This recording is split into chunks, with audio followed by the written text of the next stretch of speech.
News.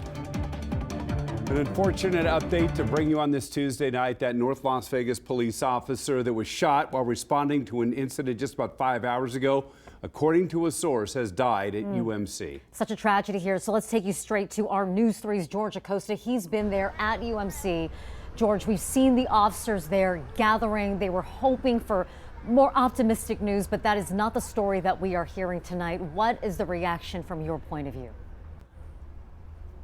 Yeah, we're actually just directly across the street, several feet away, but you can feel the stillness in the air, the silence here. The scene here, let me step out of the way, you can get a better look, but still swarms of people, friends, family, loved ones all out here, just giving each other embraces. The emotion out here, you can see from a distance. We saw people tearing up, wiping tears away, but again, the silence out here it's I guess for lack of better words, it's loud, because how devastating this news has been for this whole family. Just 30 minutes ago, we had seen a completely different scene out here where the North Las Vegas and Metro Police officers were kind of clearing out the area, but then that quickly changed when we saw several ambulances kind of block the entrance and swarms of friends, family, just loved ones out here just giving each other embraces. We saw people tearing up.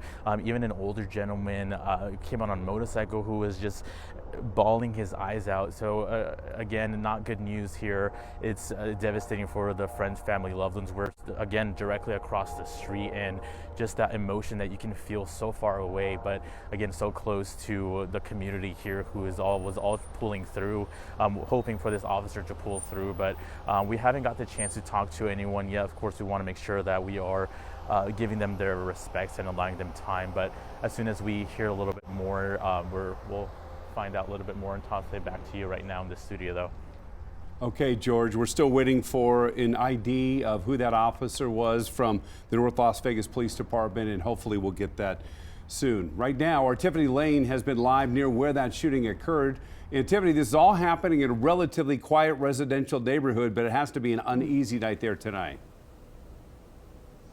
Yes, well, first off, I want to start by saying we keep that officer and that officer's family and colleagues in our thoughts at this point. Right now, we haven't been able to speak with any of the law enforcement officials out here, except for some of the police volunteers who've been very gracious in helping get people to their homes if they're able to. But this scene is still happening right now. You still have the investigations ongoing hours after we were told this situation happened. You have North Las Vegas police vehicles. Earlier, we also had CCSD police assisting in this because they did have to help get some young elementary school students to their parents because this is one of the drop-off routes for 3 elementary schools in the area. But neighbors, even before hearing this horrific news of this officer's passing, were already devastated by having this situation happen in such a quiet neighborhood. Let's go to Tony Cooper. She's one of the neighbors who says she actually heard when police started arriving in this neighborhood earlier today. I heard some police cars, but it was really loud, so I knew something would be happening right in front of my house or proximity. So I came out and I looked down the street and I saw the lights of the police car, and next thing I saw was people running into the street. And the minute they were running into the street, I heard pop, pop, pop, pop, pop gunfire. Quite a bit, sounded like the Western Shooting Gallery.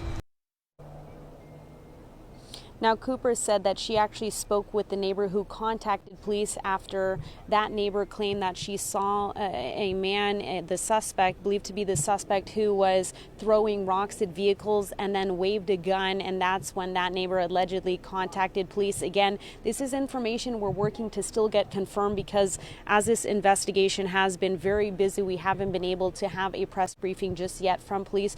We hope to have more answers in this very devastating situation over the next few hours. For now, reporting live from North Las Vegas, I'm Tiffany Lane. Back to you. Yeah, Tiffany, this has been an active police investigation now since after 2 o'clock this afternoon.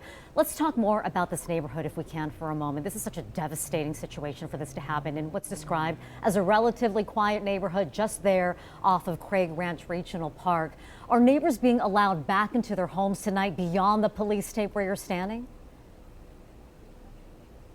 So from what I'm being told, they're not being allowed back in just yet. However, there have been some cases where if it's a young child who needs to go home from school or something, they have had the sergeant or one of the higher ups with the police department help escort some of them back. But as of right now, they're trying not to have anyone go through this way because, again, there is an area a little further off in the distance. You can see there where it is still roped off. So again, they're trying to communicate with the many volunteers who are graciously helping out here tonight to try to help find a solution of getting them to their homes if they can. But it's not like you can just drive through or even walk to your house at this point in time.